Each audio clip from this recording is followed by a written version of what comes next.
కాళేశ్వరం సరస్వతి పుష్కరాలకు భక్తులు పోటెత్తారు. ఆదివారం సెలవుదినం కావడంతో తెల్లవారుజాము నుంచే తెలుగు రాష్ట్రాలతో పాటు మహారాష్ట్ర, ఛత్తీస్గఢ్ రాష్ట్రాల నుంచి భక్తులు తరలివస్తున్నారు.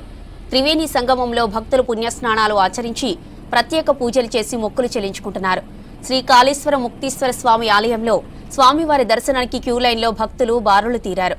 దర్శనం కోసం 2 గంటలకు పైగా సమయం పడుతుండటంతో భక్తులు ఇబ్బందులు పడుతున్నారు.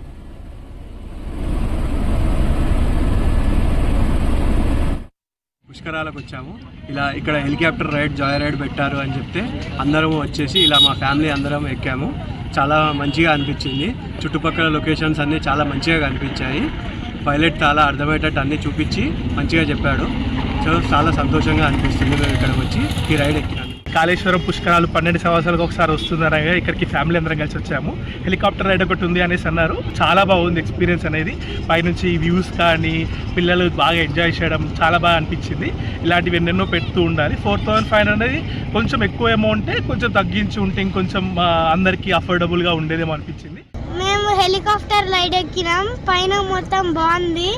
ఇంకా మొత్తం డ్యాము, మొత్తం కాళేశ్వరం సిటీ మొత్తం చూసేసినాం. ఇంకా చాలా ఎంజాయ్ చేసినాం. ఈరోజు మేము సరస్వతి పుష్కరాల కోసము రావడం జరిగింది. అమ్మవారిని ఇక్కడ దర్శించుకొని నదీ స్నానం చేసి తర్వాత ఇక్కడ హెలికాప్టర్ రైడ్ ఏదైతే మన తెలంగాణ ప్రభుత్వం ఏర్పాటు చేసిందో దాన్ని వినియోగించుకోవడం కోసం వచ్చినాము. మేము ఇదందరం